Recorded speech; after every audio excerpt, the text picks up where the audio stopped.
The Strange Case of Dr. Jekyll and Mr. Hyde by Robert Louis Stevenson. Chapter 8. The Last Night. Mr. Utterson was sitting by his fireside one evening after dinner, when he was surprised to receive a visit from Poole. "Bless me, Poole, what brings you here?" he cried, and then taking a second look at him, "What ails you?" He added, "Is the doctor ill?" "Mr. Utterson," said the man, "there is something wrong." "Take a seat, and here is a glass of wine for you," said the lawyer. "Now take your time and tell me plainly what you want." "You know the doctor's way, sir," replied Poole, "and how he shuts himself up. Well, he's shut up again in the cabinet, and I don't like it, sir. I wish I may die if I like it. Mr. Utterson, sir, I'm afraid." "Now, my good man," said the lawyer, "be explicit.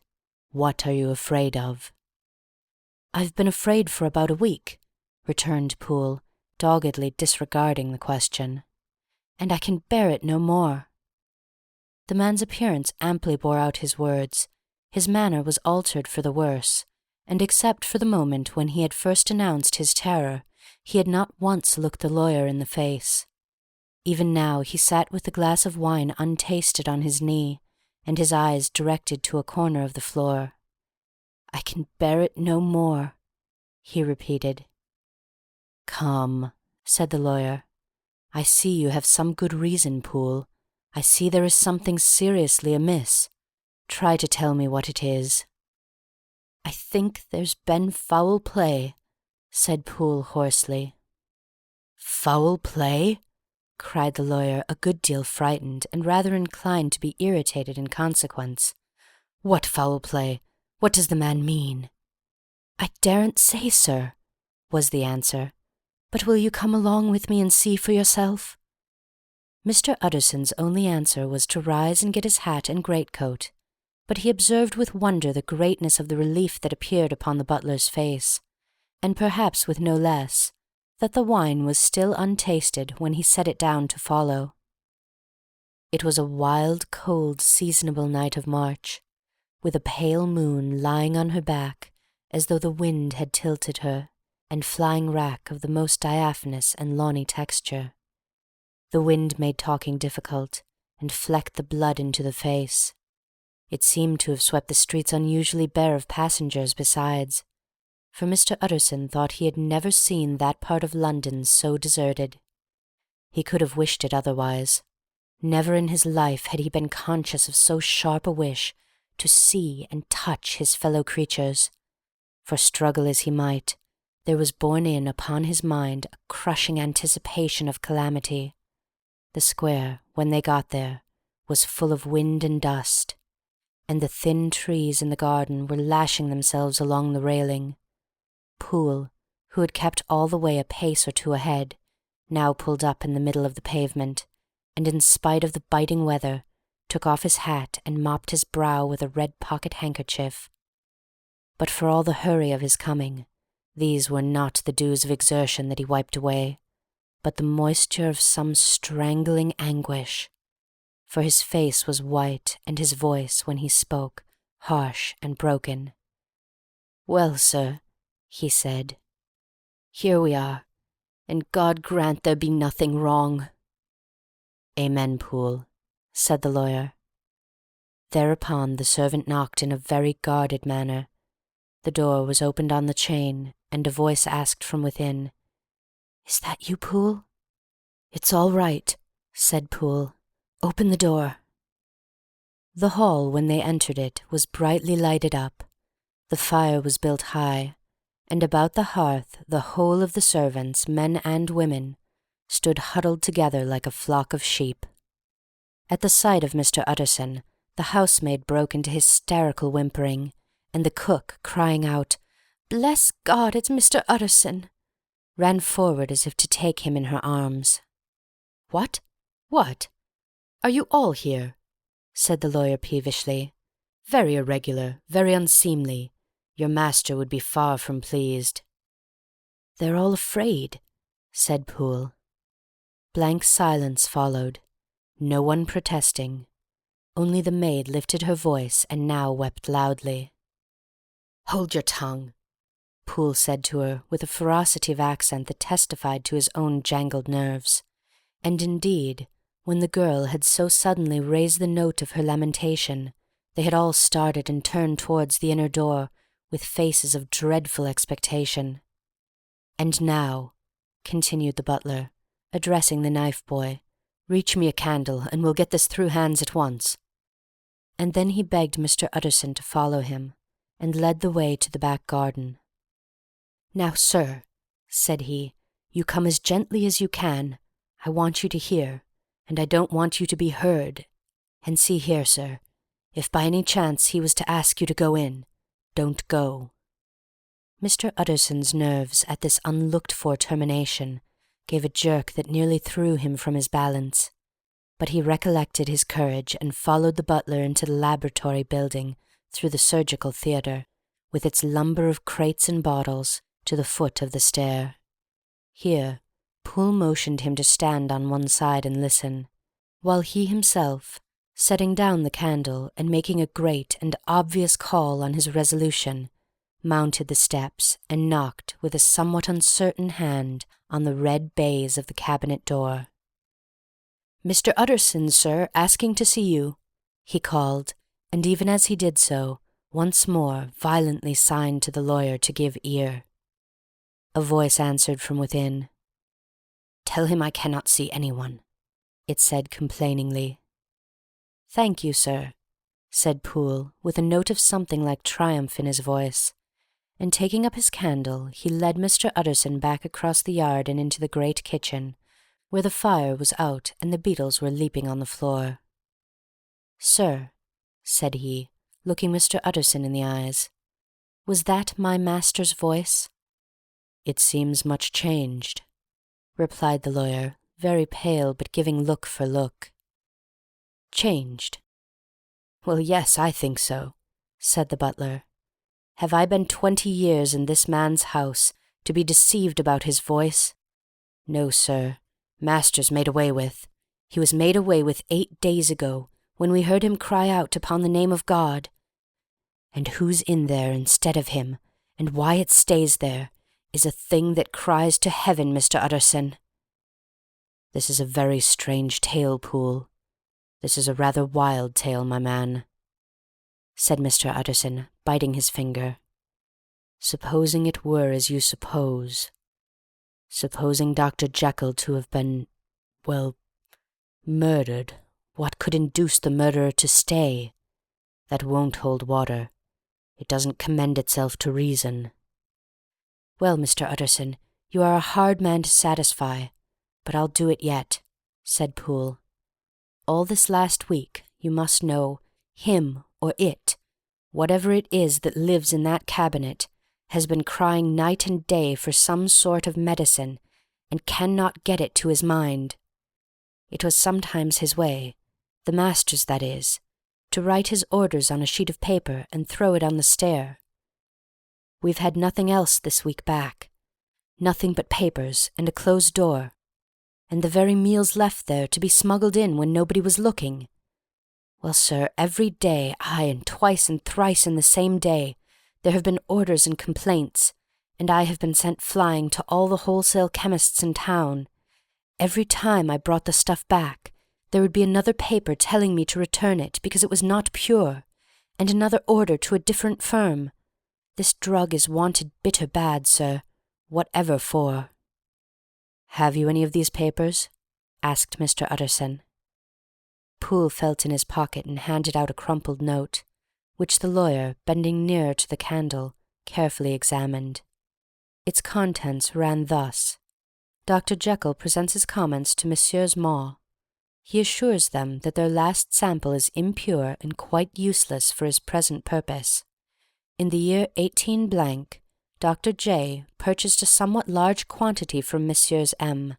He now begs them to search with most sedulous care, and should any of the same quality be left, forward it to him at once. Expense is no consideration. The importance of this to Dr. J. can hardly be exaggerated.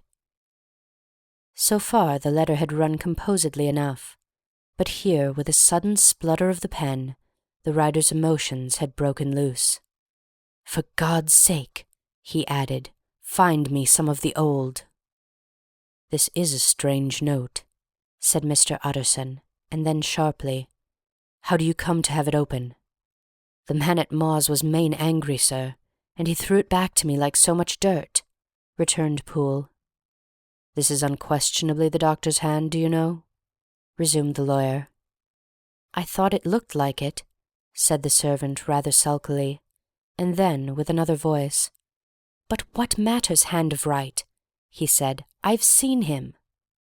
"Seen him?" repeated Mr. Utterson. "Well?" "That's it," said Poole. "It was this way. I came suddenly into the theatre from the garden. It seemed he had slipped out to look for this drug or whatever it is, for the cabinet door was open, and there he was at the far end of the room, digging among the crates. He looked up when I came in, gave a kind of cry, and whipped upstairs into the cabinet. It was but for 1 minute that I saw him, but the hair stood upon my head like quills. Sir, if that was my master, why had he a mask upon his face? If it was my master, why did he cry out like a rat and run from me? I have served him long enough. And then—" The man paused and passed his hand over his face. "These are all very strange circumstances," said Mr. Utterson, "but I think I begin to see daylight. Your master, Poole, is plainly seized with one of those maladies that both torture and deform the sufferer. Hence, for aught I know, the alteration of his voice, hence the mask and the avoidance of his friends, hence his eagerness to find this drug, by means of which the poor soul retains some hope of ultimate recovery. God grant that he be not deceived. There is my explanation. It is sad enough, Poole, aye, and appalling to consider, but it is plain and natural, hangs well together, and delivers us from all exorbitant alarms." "Sir," said the butler, turning to a sort of mottled pallor, "that thing was not my master, and there's the truth. My master," here he looked around him and began to whisper, "is a tall, fine build of a man, and this was more of a dwarf."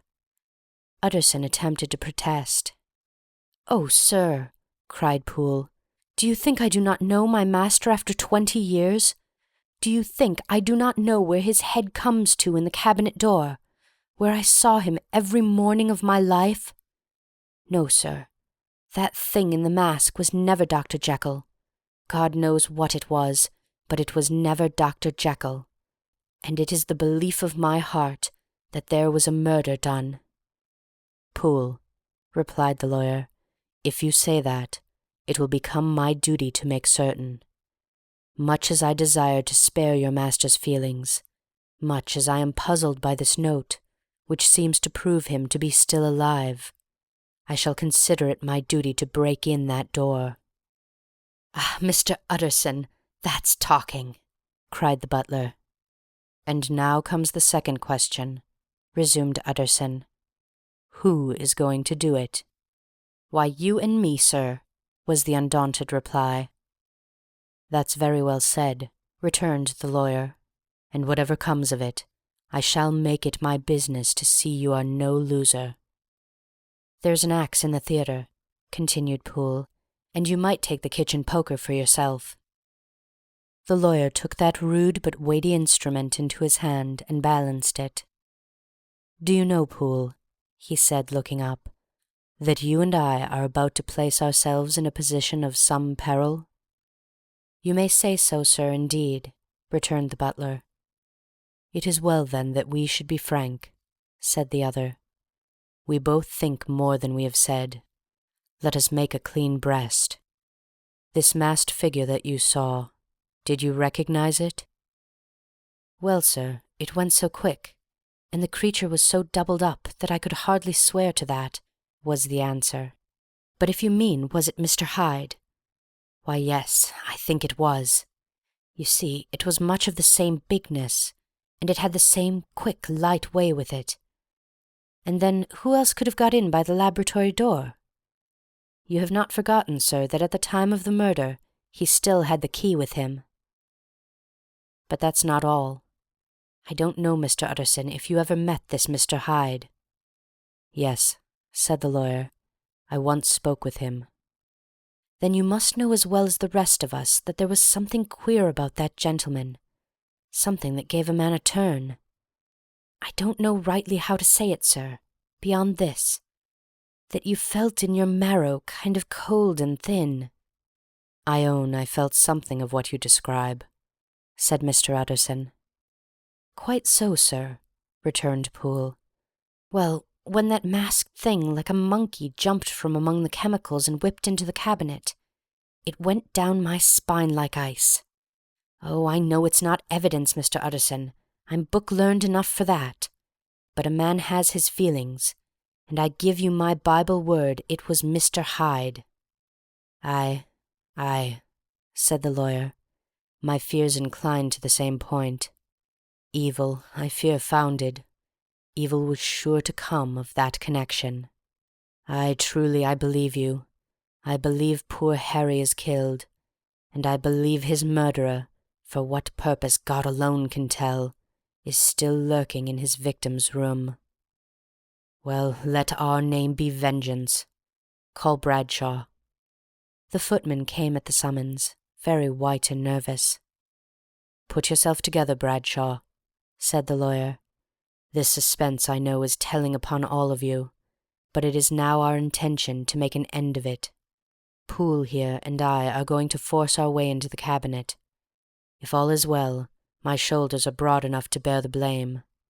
Meanwhile, lest anything should really be amiss, or any malefactor seek to escape by the back, you and the boy must go round the corner with a pair of good sticks and take your post at the laboratory door. We give you 10 minutes to get to your station. As Bradshaw left, the lawyer looked at his watch. And now, Poole, let us get to ours, he said, and taking the poker under his arm, led the way into the yard. The scud had banked over the moon, and was now quite dark. The wind, which only broke in puffs and draughts into that deep well of building, tossed the light of the candle to and fro about their steps, until they came into the shelter of the theatre, where they sat down silently to wait. London hummed solemnly all around, but nearer at hand the stillness was only broken by the sounds of a footfall moving to and fro along the cabinet floor. So it will walk all day, sir, whispered Poole. Aye, and the better part of the night. Only when a new sample comes from the chemist, there's a bit of a break. Ah, it's an ill conscience that's such an enemy to rest. Ah, sir, there's blood foully shed in every step of it. But hark again, a little closer. Put your heart in your ears, Mr. Utterson, and tell me, is that the doctor's foot? The steps fell lightly and oddly, with a certain swing. For all they went so slowly, it was different indeed from the heavy creaking tread of Henry Jekyll. Utterson sighed. Is there never anything else? He asked. Poole nodded. Once, he said, once I heard it weeping. Weeping? How that? Said the lawyer, conscious of a sudden chill of horror. Weeping like a woman, or a lost soul, said the butler. I came away with that upon my heart that I could have wept too. But now the 10 minutes drew to an end. Poole disinterred the axe from under a stack of packing straw. The candle was set upon the nearest table to light them to the attack, and they drew near with bated breath to where that patient foot was still going up and down in the quiet of the night. Jekyll, cried Utterson with a loud voice, I demand to see you. He paused a moment, but there came no reply. I give you fair warning. Our suspicions are aroused, and I must and shall see you, he resumed. If not by fair means, then by foul. If not of your consent, then by brute force. Utterson, said the voice, For God's sake, have mercy!" "Ah, that is not Jekyll's voice. It's Hyde's," cried Utterson. "Down with the door, Poole." Poole swung the axe over his shoulder. The blow shook the building, and the red baize door leapt against the locks and hinges. A dismal screech, as of mere animal terror, rang from the cabinet. Up went the axe again, and again the panels crashed and the frame bounded. 4 times the blow fell, but the wood was tough and the fittings were of excellent workmanship. And it was not until the 5th that the lock burst and the wreck of the door fell inwards on the carpet. The besiegers, appalled by their own riot and the stillness that had succeeded, stood back a little and peered in. There lay the cabinet before their eyes in the quiet lamplight, a good fire glowing and chattering on the hearth, the kettle singing its thin strain, a drawer or two open, papers neatly set forth on the business table, and nearer the fire the things laid out for tea. The quietest room, you would have said, and but for the glazed presses full of chemicals, the most commonplace that night in London.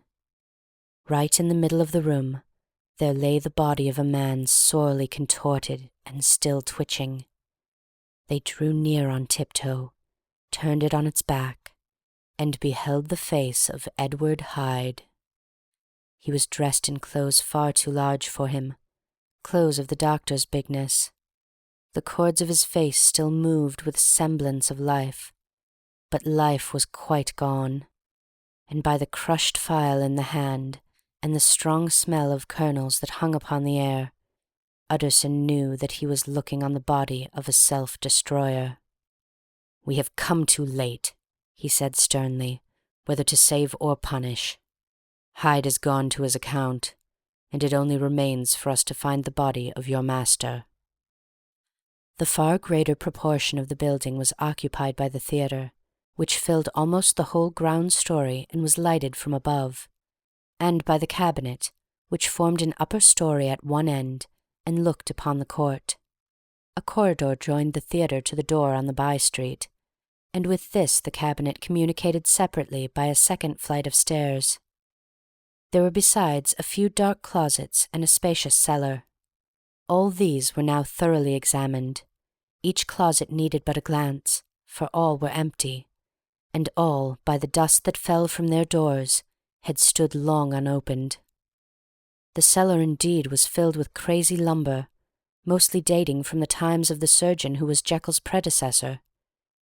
But even as they opened the door, they were advertised of the uselessness of further search by the fall of a perfect mat of cobweb which had for years sealed up the entrance.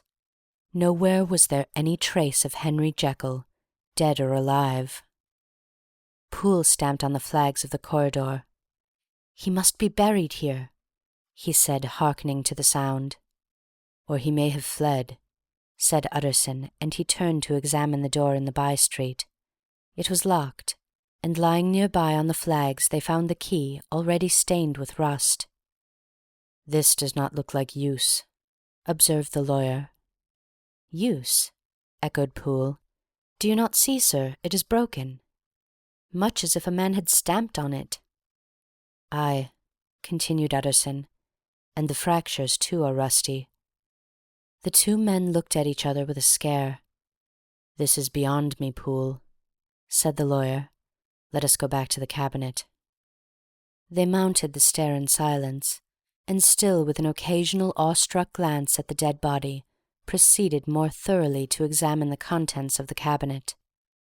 At one table there were traces of chemical work, various measured heaps of some white salt being laid on glass saucers, as though for an experiment in which the unhappy man had been prevented. "That is the same drug that I was always bringing him," said Poole, and even as he spoke the kettle, with a startling noise, boiled over. This brought them to the fireside, where the easy-chair was drawn cosily up, and the tea-things stood ready to the sitter's elbow, the very sugar in the cup. There were several books on a shelf.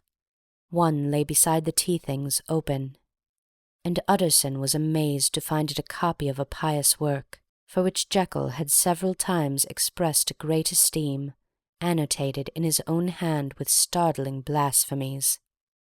Next, in the course of their review of the chamber, the searchers came to the cheval-glass, into whose depths they looked with an involuntary horror, but it was so turned as to show them nothing but the rosy glow playing on the roof, the fire sparkling in 100 repetitions along the glazed front of the presses, and their own pale and fearful countenances stooping to look in. "This glass has seen some strange things, sir," whispered Poole. "And surely none stranger than itself," echoed the lawyer in the same tones. "For what did Jekyll—" He caught himself up at the word with a start, and then, conquering the weakness, "What could Jekyll want with it?" he said. "You may say that," said Poole. Next they turned to the business table. On the desk, among the neat array of papers, a large envelope was uppermost, and bore in the doctor's hand the name of Mr. Utterson. The lawyer unsealed it, and several enclosures fell to the floor. The first was a will, drawn in the same eccentric terms as the one which he had returned 6 months before, to serve as a testament in case of death and as a deed of gift in case of disappearance. But in place of the name of Edward Hyde, the lawyer, with indescribable amazement, read the name of Gabriel John Utterson. He looked at Poole, and then back at the paper, and last of all at the dead malefactor stretched upon the carpet. "My head goes round," he said. "He has been all these days in possession. He had no cause to like me. He must have raged to see himself displaced, and he has not destroyed this document." He caught up the next paper. It was a brief note in the doctor's hand and dated at the top. "Oh, Poole," the lawyer cried, "he was alive and here this day. He cannot have been disposed of in so short a space. He must be still alive. He must have fled. And then why fled, and how? And in that case, can we venture to declare this suicide? Oh, we must be careful. I foresee that we may yet involve your master in some dire catastrophe." "Why don't you read it, sir?" asked Poole. "Because I fear," replied the lawyer solemnly. "God grant I have no cause for it."